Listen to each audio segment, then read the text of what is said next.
qui allez pouvoir rencontrer à l'issue de la projection, et les seuls ici à UGC Les Halles, Xavier Dolan. C'est un réel privilège parce que c'est un réalisateur qui se fait rare, c'est un réalisateur qui n'a, vous le savez, que 25 ans, qui n'a fait que 5 films, et qui, ce soir, ici, aux Halles, vient rencontrer le public de la salle qui, j'en suis convaincu, connaît quasiment toute sa filmographie et qui, ce soir, va partager l'un des films les plus forts qu'il ait fait et les plus inventifs en termes de réalisation. Alors, pour vous donner une ou deux clés de la soirée, lorsqu'on lui a proposé d'organiser cette soirée, dans un emploi du temps très chargé, c'est sur les arguments que je vous ai donnés, et il a fallu coincer la soirée entre le grand journal qu'il fait actuellement et Ruquier qui l'organise en fin de soirée. Mais vous, vous êtes des chanceux parce que c'est la dernière salle et c'est celle où il va rester le plus longtemps. Donc vous aurez la rencontre la plus longue et la rencontre la plus belle avec lui. Voilà. Alors comme promis, il ne vient pas seul, il vient avec la révélation de ce film, son acteur, Antoine-Olivier Pilon. Certains d'entre vous le connaissent parce qu'il était l'acteur des clips d'Indochine que Xavier Dolan a réalisé. Et il sera également là à la fin de la projection. Alors, juste pour vous dire que j'ai eu la chance de vivre la fin de la projection à Cannes, lorsque j'ai voulu organiser cette soirée. Je remercie Yatana de nous avoir permis de le faire, le distributeur de films. C'était dans l'idée de revivre avec vous ce moment et cette fin de séance que j'ai vécue à Cannes. Je suis sûr que ce sera très proche. Je vous laisse lui dire ce que vous avez pensé de son film à la fin de la projection. Et je vous donne rendez-vous dans 2h20 pour recevoir un véritable génie du cinéma. Je ne vous souhaite pas une bonne séance, je vais vous souhaiter quelque chose de beaucoup plus fort, un vrai beau moment de cinéma. Merci beaucoup et à tout à l'heure.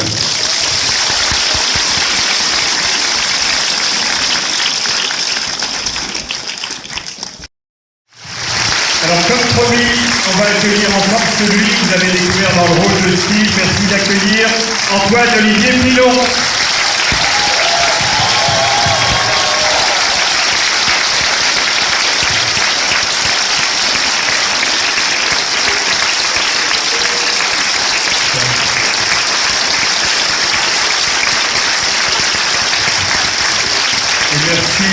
Merci encore d'accueillir Xavier Dolan.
Alors, je vous avais fait une promesse tout à l'heure, juste en présentant, c'est que vous étiez la salle qui avait le plus de chance, parce que c'est vous, et ça vous permet de faire une pirouette, ça vous permet de vous sortir avec de pouvoir poser la même question, c'est vous, parce qu'on a un tout petit peu plus de temps dans cette salle, c'est vous qui avez la parole et c'est vous qui allez pouvoir poser les questions que vous voulez.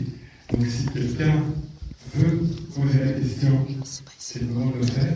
Je sais que c'est difficile de prendre la parole après un film aussi fort, mais on n'a pas eu le temps de le faire dans les deux salles précédentes, donc si quelqu'un veut le faire, ça vient juste au fond de la salle. Un peu plus devant. Allez-y. Bonjour. Bonjour. Merci beaucoup en tout cas déjà parce que c'est une bouffée d'émotions. Ça prend du début à la fin. Merci pour ça. J'avais une question, quelque chose que j'ai noté. Je ne sais pas si c'était voulu ou pas, mais chacun des personnages, j'ai remarqué un collier. Je sais, ça doit être dû à quelque chose, ça m'a intrigué, notamment le collier avec Funesi qui était. Oui, vous avez raison, en effet. Et que je l'avais remarqué, j'y ai pensé, est-ce qu'il y a un sens extrêmement profond dans l'origine de cette histoire? Ce sera dans la réponse. Je ne sais pas. Chacun, pour une raison différente, je pense qu'elle est là parce qu'elle porte sur elle et en elle la mort de son fils. Daille par la force des choses, parce qu'elle hérite de ce présent, de ce gâteau un peu empoisonné que son fils lui fait, qui est un objet volé, et qui finit par porter quand même, au lieu de vraiment aller vouloir se faire rembourser, ou par honte ou par orgueil de ne pas le porter parce qu'elle dit c'est volé, elle finit quand même par se dire ce collier, c'est mon fils, c'est dérobé, c'est presque illégal, mais je l'assume complètement, je le porte, je l'étreins. Et puis Steve, parce que j'avais aimé quand même cette chanson. Très grasse, très douche. Voilà. Et c'est bien observé, c'est mieux observé de vous que répondu par moi. Alors, tout en haut, allez-y. Bonsoir. Comment s'est passée la rencontre avec l'acteur et comment vous avez su que c'était lui pour ce rôle? Antoine avait une carrière déjà. La première fois que je l'ai approché, elle est tournée dans des films, puis des publicités, puis j'avais vu dans un film qui s'appelle Frisson des collines, qui est un film aussi charmant que son film, que j'avais vu seul l'après-midi en salle, qui était vraiment un film charmant, puis où Antoine était vraiment craquant, puis mais craquant dans le sens.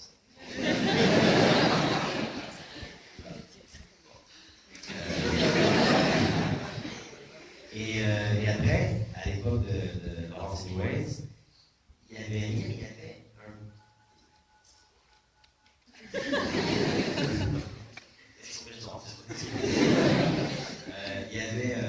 il y avait eu un petit rôle en fait d'un jeune homme qui était sur son bâton, alors que Laurence est devenue entièrement, elle a toujours été intrinsèquement, mentalement, mais elle est devenue physiquement femme à la fin du film. Et sur son balcon, dans une période un peu triste, un peu mélancolique, et elle réfléchit, elle regarde devant elle la nature, juste ce changement en fait. Tout à coup, on entend une petite voix de petit lutin qui dit bonjour madame Antoine, et c'était la première fois du film, c'est un moment qui était spécial quand même, qui avait une importance pour moi, pour le scénario. Et la première fois que quelqu'un se méprenait entièrement sur l'apparence de Laurence et lui reconnaissait la dignité qu'elle sexe qu'elle revendique depuis le début de l'aventure de Laurence Anyways. Et déjà, Antoine était plein de confiance et d'assurance et de charisme. Et il y avait une énergie très sérieuse qui nous avait tous un peu conquis sur le plateau. Je me suis dit, bon, un jour, l'occasion se reproduira. Puis, il y a eu le boy. Là, j'ai travaillé plus exhaustivement avec lui. Dans un contexte un peu difficile, qui est celui de la crucifixion. Nous avons resté très longtemps comme ça. Puis où on se faisait pisser dessus, il y avait du sang, du toilette, le chien, il faisait froid. J'ai trouvé très professionnel, puis très intelligent, très mûr pour son âge. Et comme une attitude en plus. Tout ça n'était bien entendu qu'une façade qui s'effondrerait très rapidement dès les premiers jours de nos vies, nous laissons en pantalon dans toute l'équipe.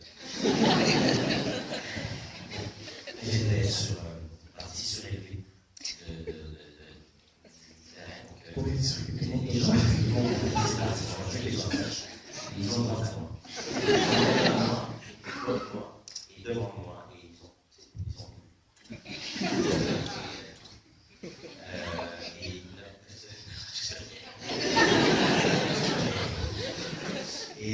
et donc c'est ça, puis quand tu vas me montrer que Antoine était Steve, pouvait être Steve, et après, ça son ami, cette expérience-là.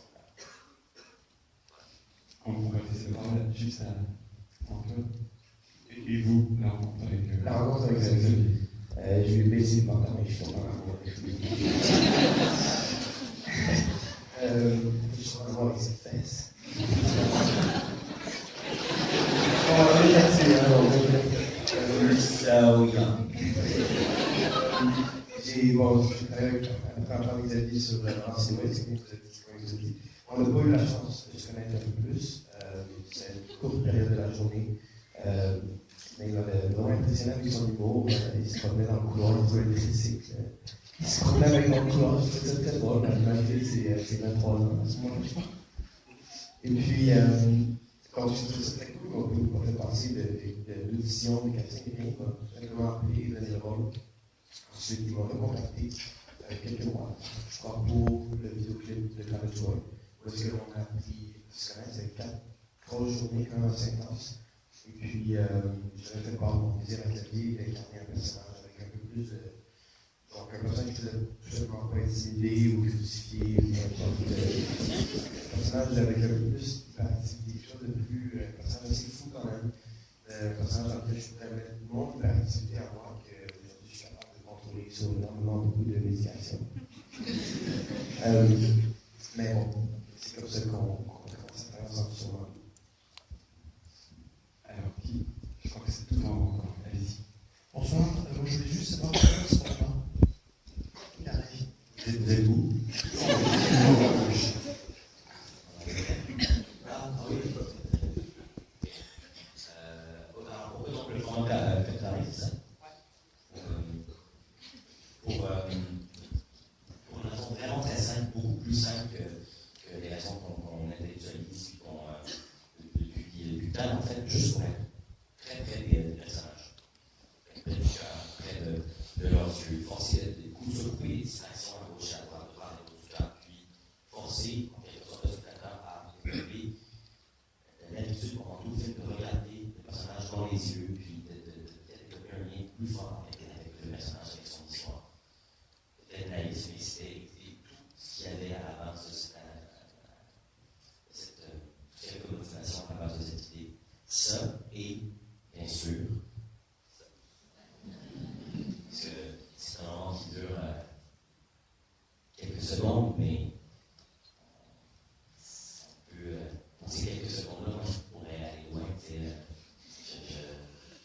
Je savais qu'en faisant ça, c'était écrit dans le scénario. C'était pas une idée qu'on a eue en salle de montage, c'était écrit dans le scénario. La phrase c'était il se rapproche de nous, et on regarde droit dans les yeux, et tend ses bras, et rejoint les systèmes musculaires avec ses doigts, élargit l'écran dans un moment de respiration pour sa vie et pour notre film. C'est celui.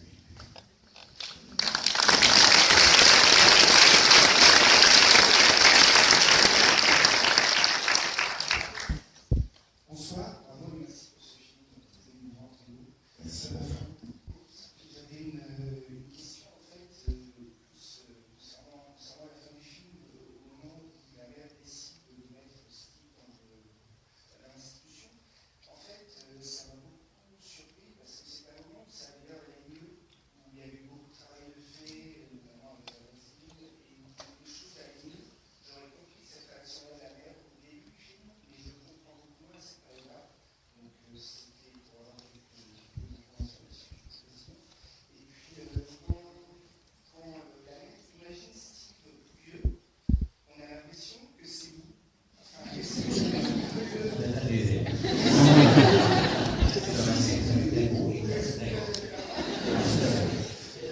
Comment vous appelez?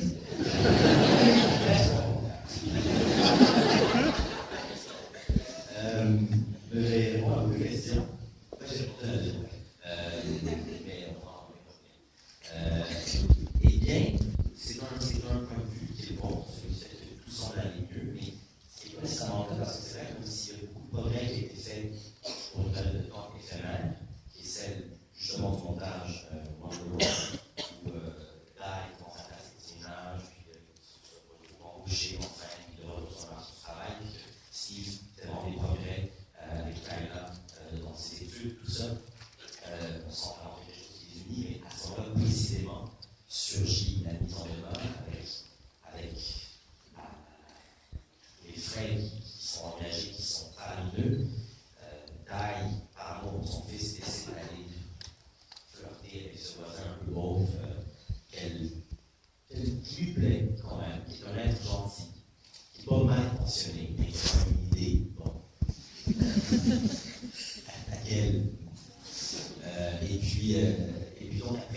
karaoké, la disparition de Steve, le baiser, il dit qu'elle l'aime plus, qu'elle s'est avec lui, et suite à sa réaction, à son rejet de la mère quand il l'embrasse sur la bouche, son idée, en fait, son désir de se suicider. Parce que dans la tête de Steve, qui souffre d'un trouble de l'attachement, jamais il ne réussira à être entièrement convaincu de la sincérité des sentiments de sa mère pour lui.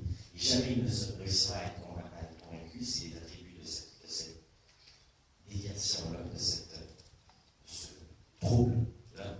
Jamais il ne réussira à être convaincu que l'amour de sa mère peut être supérieur à l'amour que lui ressent pour elle. Et c'est tellement dur pour un enfant qui souffre d'un trouble de l'attachement, parce que ce soit dans le rejet, dans la provocation, ou dans la surabondance de démonstration d'affection, il fait comprendre à sa mère qu'il pense qu'elle ne l'aime plus, il pense qu'elle ne l'aime pas assez, il pense qu'elle aime plus qu'un autre, il pense qu'elle s'est tannée de lui, qu'elle s'est lassée de lui. Et souvent, ces dynamiques-là sont assez fatales parce qu'elles résultent par soi matricide, parce que pour l'enfant, c'est plus simple que sa mère soit morte, en fait. C'est plus simple de vivre avec la culpabilité du crime de sa mère, de vivre avec le doute qu'elle ne l'aide pas, ou alors le suicide, pour lui mettre fin à ses doutes à lui. Et donc, quand il se suicide, là, il comprend dans le film que jusqu'alors, le danger qui se présentait pour elle, le danger qui se présentait pour les autres, n'était pas plus grand que l'amour qu'elle ressent pour lui. Mais le fait qu'il puisse porter atteinte à sa propre vie, à lui, et réussir à mourir, cette peur-là, elle, est plus grande que l'amour qu'elle ressent pour son fils. C'est donc pour le protéger, elle décide de lui faire croire à un voyage à la campagne avec Tyler, qui est là pour le support moral, pour le soutenir psychologiquement à ce moment-là. Et c'est là qu'en route vers l'hôpital, elle voit cette vie rêvée qui met en scène donc on pourrait dire. Mais merci pour vos questions. Est-ce que ça répond à la question? Je suis curieux de juste vous comprendre. Alors, donc, c'est la première partie, tout à fait, je comprends. Et juste pour le personnage, donc c'est lui Antoine, ou c'est un autre acteur? C'est un autre acteur.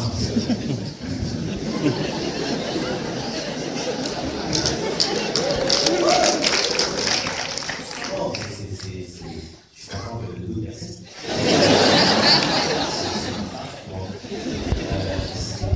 Ça s'appelle Steven Chauvin. Et j'ai décidé de lui donner le rôle parce que je voulais que dans cet univers de rêve,